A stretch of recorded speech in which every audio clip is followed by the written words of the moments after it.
welcome to the Local Legend podcast. We have another amazing episode for you guys. Today, Dino Fulton is joining us for this episode, and he is the owner and CEO of Annual Profit Strategies. He is an author of 3 published successful books. He was an Ambassador of the Year for the Eastvale Chamber of Commerce for 2023 and 2024, and now he is a board member. Indeed. Welcome, Dino. Welcome, Dino. Thank you for being here. Thank you. I appreciate it. Hey, will you tell us a little bit about yourself? Who is Dino in your personal life? Dino in my personal life. Well, I started, a little bit of backstory. I'll be 65 years old in 3 weeks. I know I don't look like it, but I'm pretty excited about it. I don't feel it, you know. But I was adopted when I was a couple of months old, 2 months old. My mom and dad, they kept foster kids. So I was the only kid that they adopted. And I kind of felt like they just was walking down the aisle of the hospital and said, I want that one. And so I grew up around all nationalities of people. We had people that, kids that would come in and out of the house, Hispanic, Asian, just African American. So I grew up in that culture and I really learned to fall in love with people. And then my dad, he was in the aerospace industry, so he was an electronic technician in the aviation space. Mm-hmm. And so he gave me a love for flying and taught me hobbies, flying radio-controlled airplanes and boats and different things like that, gadgets, you know. And he owned a small business also. And so that gave me an understanding of small businesses helping other people. Yeah. And so he would take me with him when he would, back in the day, he would repair televisions.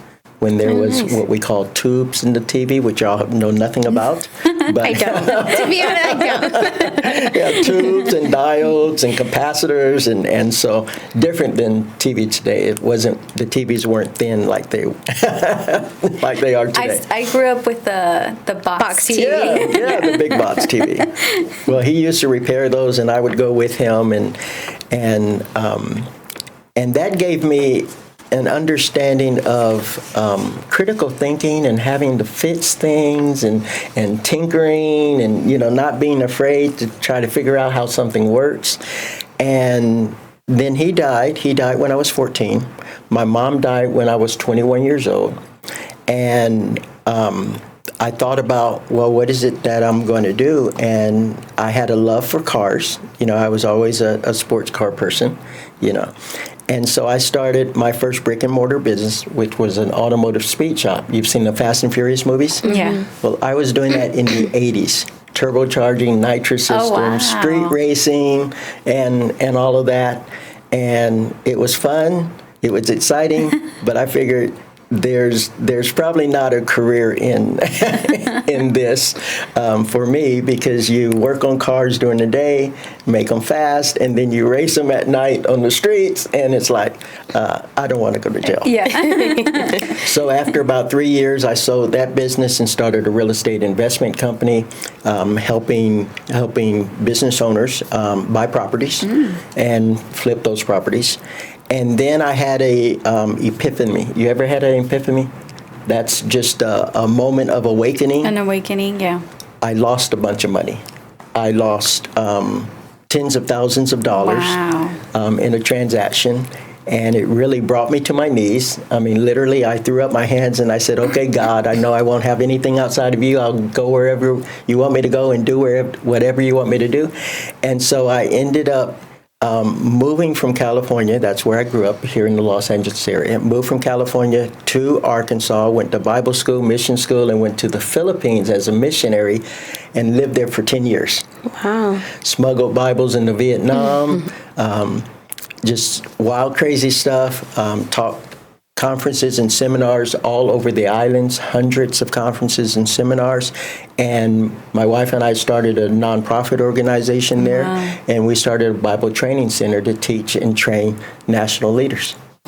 So you nice. needed that awakening to kind of say, take the wheel, Lord.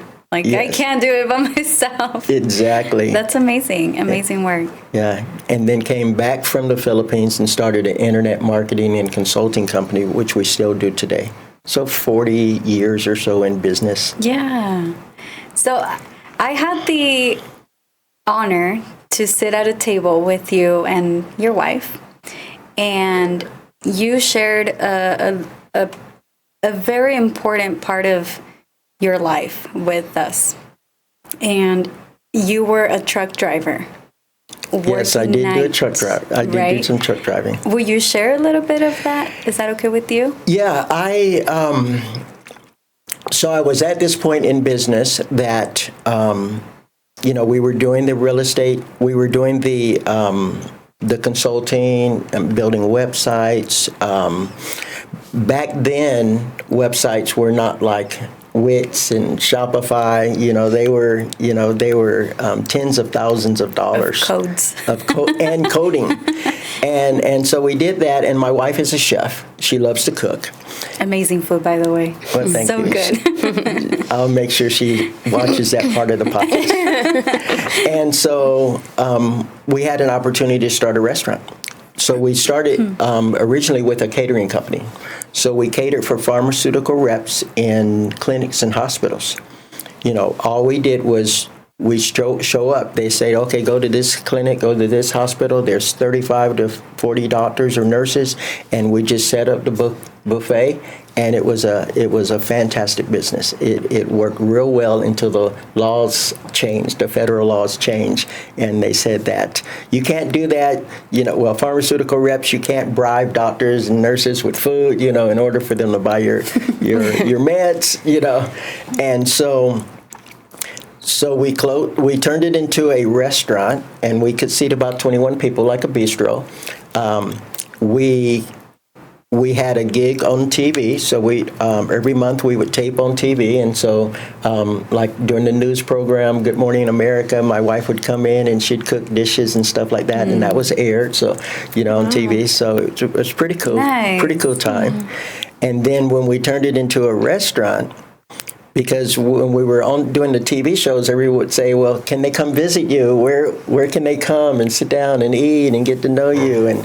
And so we turned it into that restaurant. And then we would have different people, different groups of people on different days. Like Tuesday, the North Little Rock Police Department would show up. And, there'll be cars out in the parking lot and everything like that. But we weren't in a storefront location. So we got to the point where when we closed it down, and I said, okay, what am I going to do now?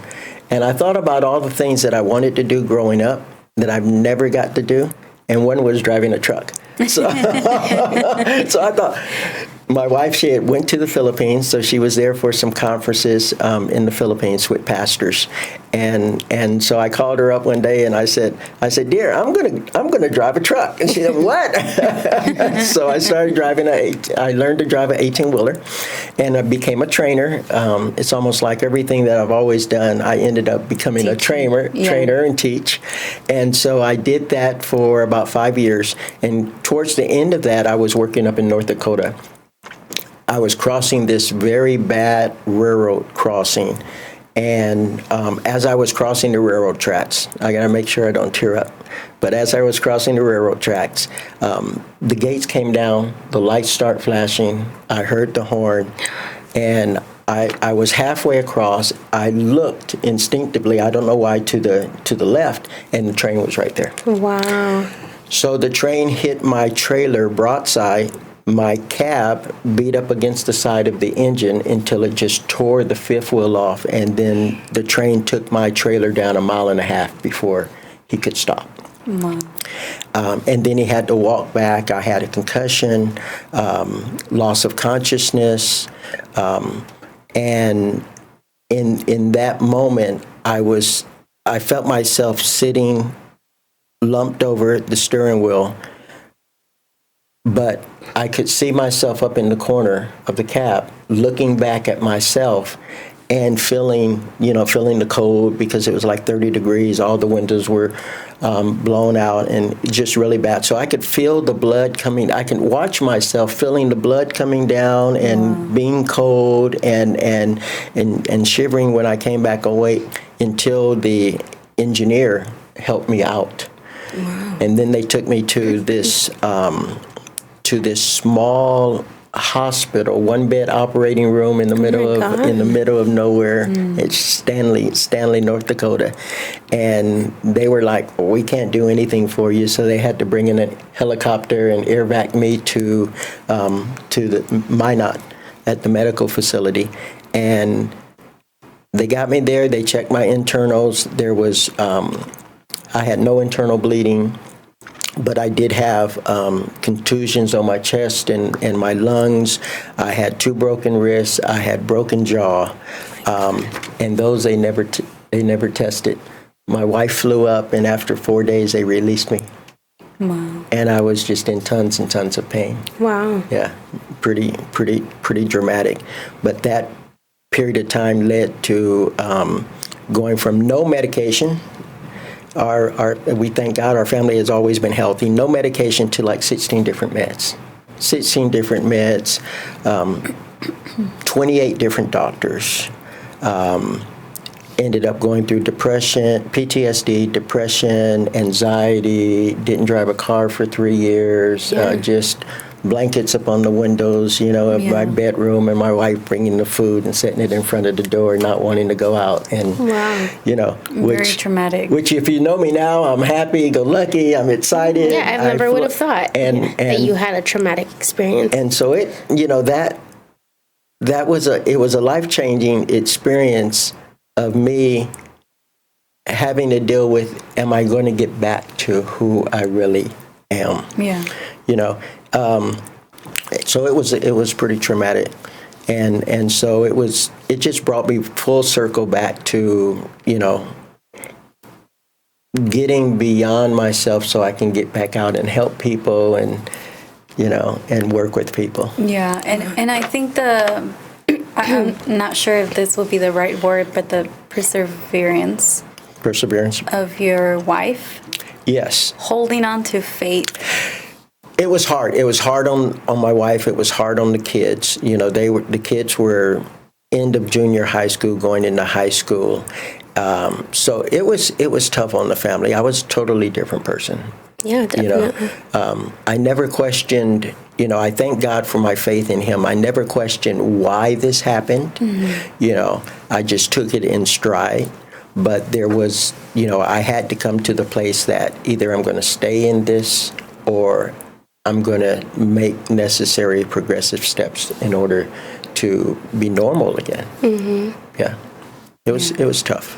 Wow.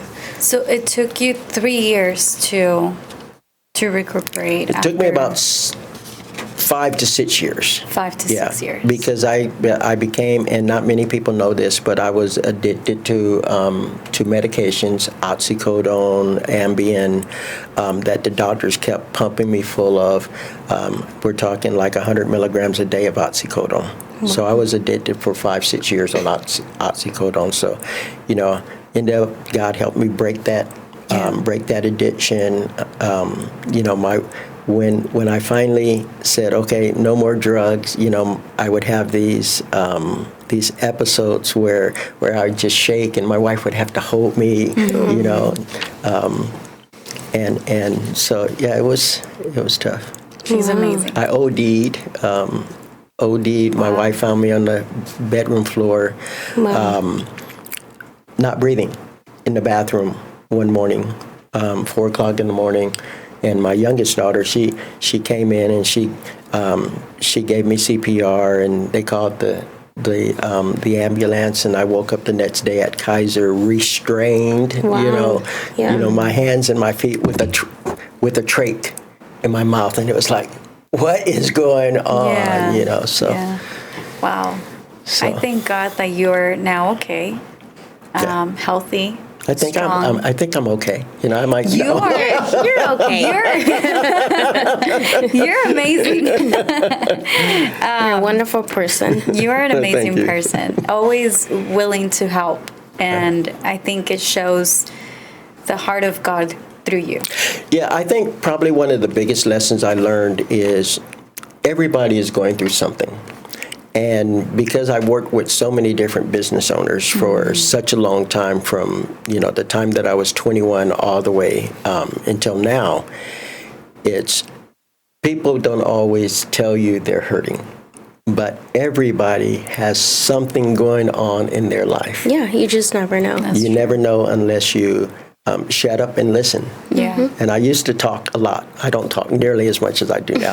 But now I try to listen more and find out what's really going on, so I can really find the pain points so that I can help them, go to the next level. Yeah. Right. I can testify that you have been a blessing to me and Justin, not only in our business, but as well in our personal life. You have given us a lot of advice and a lot of guidance, which we are very grateful for that. And I want to move now to your business side. So thanks to your advice and your strategies and everything that you have put and set in a plan for us has given us more than we could imagine in our business, and I thank you for that. So I want to kind of touch base on that. What are some of 5 things that business owners should be focusing on in their business, or should imply in their business? 5. She wants 5 things, right? Okay, let's do 3 based on our timing. So I like to. What I like to help business owners understand are Fortune 500 companies. Fortune 500 companies are Fortune 500 companies because they focus on different things than just the individual business owner focus. Most small businesses, they find themselves working hard in the business, so hard that they don't take time to work on the business. And so they're like on a hamster on that wheel, just spinning and spinning and spinning. Whereas you take a Fortune 500 company, and that's what I do is I help small businesses implement Fortune 500 companies that's going to make a difference to grow their revenue and their profits. Fortune 500 company, they're going to focus on KPIs, known performance indicators. They're going to focus on income producing activities. So these are things that they focus on every day, where a small business owner, if you ask them about numbers, Bill Gates said this. Bill Gates, he said the foundation of your business, love them, hate them, it's indifferent, but the foundation of your business is numbers. But small business owners don't focus on the numbers. They don't focus on what they need to do every day in order to move the needle and grow their revenue and their profits. Many small businesses, unfortunately, they don't have their books in order. They're not focusing on their cash flow statements. They're not focusing on their balance sheets. They don't even have them, many of them, cash flow statements, balance sheets, and so forth. So that's one thing. Focus on the numbers. Focus on the numbers. Focus on the numbers. Know your numbers. Another thing is income-producing activities. Small business owners do so many things in the business that doesn't drive revenue and profits. So focus on the numbers. Focus on income-producing activities. That's 2. Number 3? Number 3 would be get you a CRM, get you a system. Most small businesses, they don't have systems and processes in order to grow. I've been doing marketing since 2001. And probably before that, as far as professional marketing, since 2001 for small businesses. small businesses, they understand maybe some of the tactics of marketing, which be like Facebook, Instagram, YouTube. The most obvious ones. The most obvious ones. But they don't focus on the strategy of marketing. The strategy of marketing is what you say. It doesn't matter many times what you're doing. What matters is what you say. What are you saying to people? Who are your target market? And that's important. Yes. So what you say is important. Learn how to market strategically, not just tactically. There's huge difference. I mean, I have some companies I walk into the front door and they're spending $5,000 to $10,000 a month on advertising, but they don't know what the rate of return is. Yeah. They don't know what they invest. They know how much they're investing, but they're not even gauging their rate of return. So, and then the last thing I would say is get you a coach, get you a mentor, because Fortune 500 companies, there's mentors, there's coaches, there's someone teaching, leading, guiding them, helping them avoid the pitfalls that someone else would have. Yeah. And small businesses, we get in a habit of doing the same thing over and over again.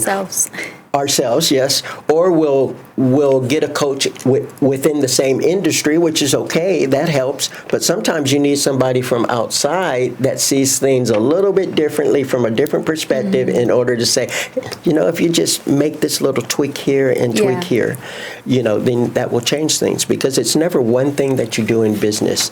It's never one thing that's going to be the main thing that's going to change everything in business. It's the small incremental changes. Yeah. So did you get 5? I got more than that. Okay. So we got work on the business, not in the business. We have... You got to work. You do have to work. You do. Yeah, you do have to work. You want to work on the business. On the business. And then KPI. Known performance indicators. Known performance, yes. Income producing activities. Focus on the numbers. Get you a system, a CRM. And get you a mentor. Yes. And I think these are great key points to take.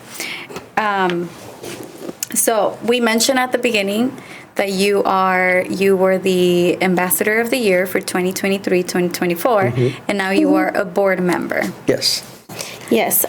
Really quick, thank you for sharing your story and also all the previous jobs that you had and the traumatic experience that you went through. I just wanted to ask, what made you want to open business, your annual profit strategies? Like, if you can explain a little bit what that business is about and what services you offer so that our audience can know a little bit about that. So my first went right out of high school. I started working for an insurance company. And with this insurance company, what we did was we were selling disability programs to self-employed people because they were not eligible to workman's comp. And we went town to town from San Diego to Northern California every week in a different town, going door to door. Wow. I mean, not literally knocking on doors, walking in and saying, "Hi, I'm the disability supervisor for the area. This will take a couple of minutes. We'll do it over here." And in working for several years with that insurance company and door to door talking to business owners, I realized that business owners, they need help. Nobody has all the answers. And I just developed a love of working with small businesses. And so, we've had 3 or 4 small businesses ourselves and worked in different industries, understanding some of those challenges are still the same. So when we started Annual Profit Strategies, it was to help small businesses gain the maximum impact that they can online, so that they can attract more leads, so that they can learn to convert more leads and make more sales and drive more revenue. So we combine the coaching aspect now with AI and automations, because marketing, and this will I'll have probably a lot of people write in and say, no, I didn't believe that. I didn't believe that. But marketing doesn't grow your business. It's a part of growing your business. What grows your business is systems and processes. If you don't have systems and processes in place, you'll always hit a ceiling and you'll never grow before that. So that was my passion, is to combine the coaching with the automations and the AI in order to help grow people business. Yeah. Wow, very nice. Amazing. I can testify to that. You have helped us tremendously in our business, so thank you for that. I appreciate that.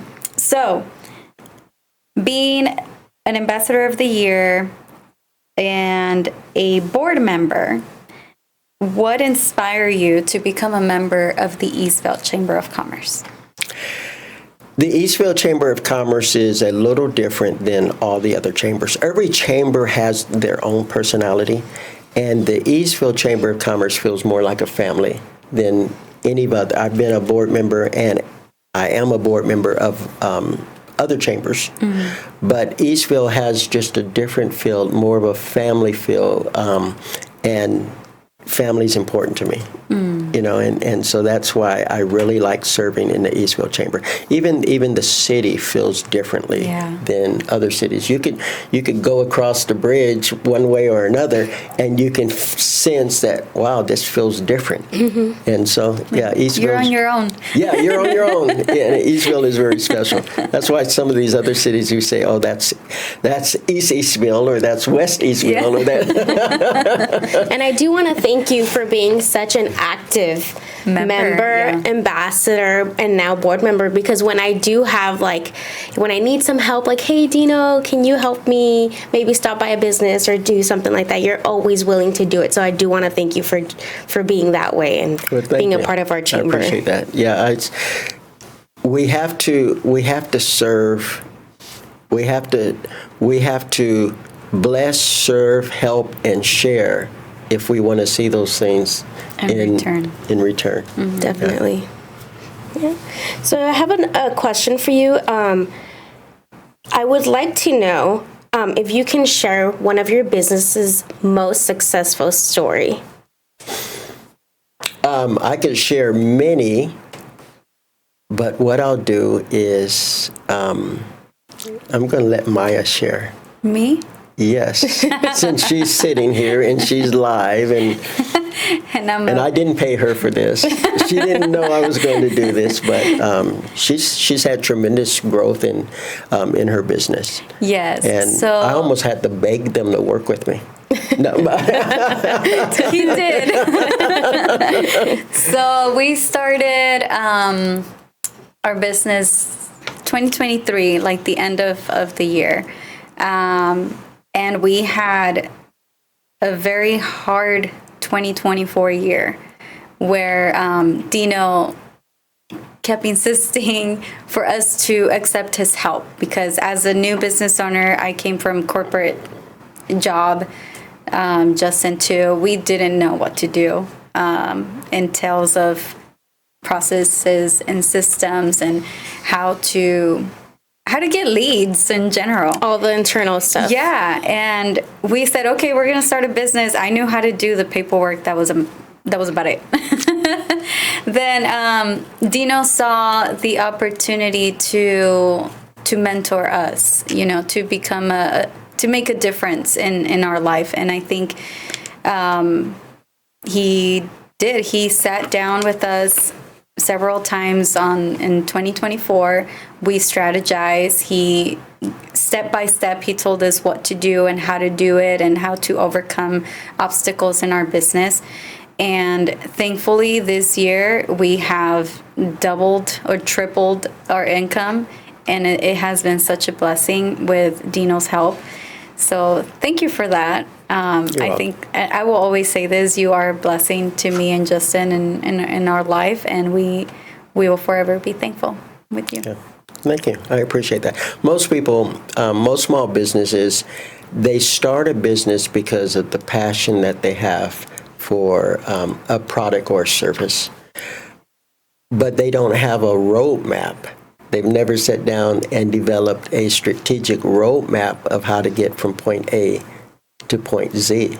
And so that's one thing we do is help put together a strategic plan that they can follow so that they can see the realized goals and the realized revenue and the profits. Very nice. So looking back, what advice would you give your younger self or somebody who wants to start in the industry? Be coachable. That's mind blown. 'Cause it's all you need. I have at least 4 coaches. I have social media coaches that teach me how to get better at social media. I have planning coaches that teach me better to plan better. I have mental coaches to teach me to keep me mentally sane, right? Because you can go insane running a business, right?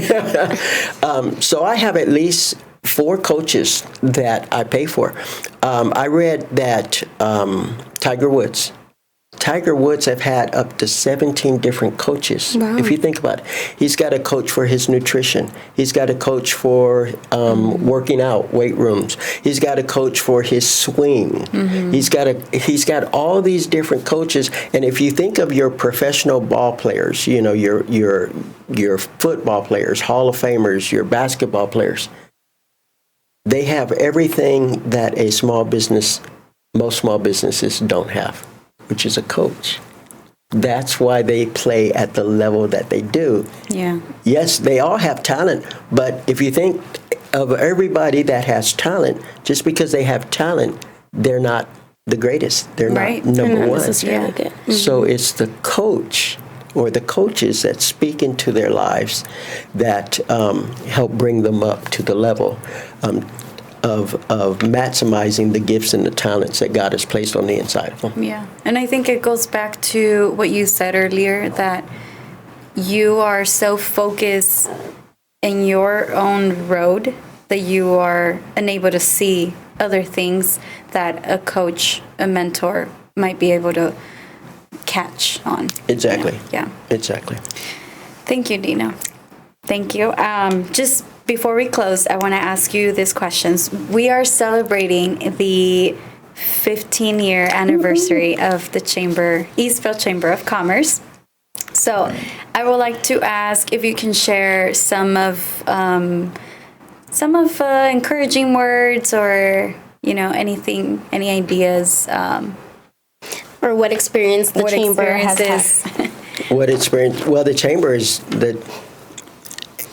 the chamber is a gold mine of ideas. It's a gold mine of help.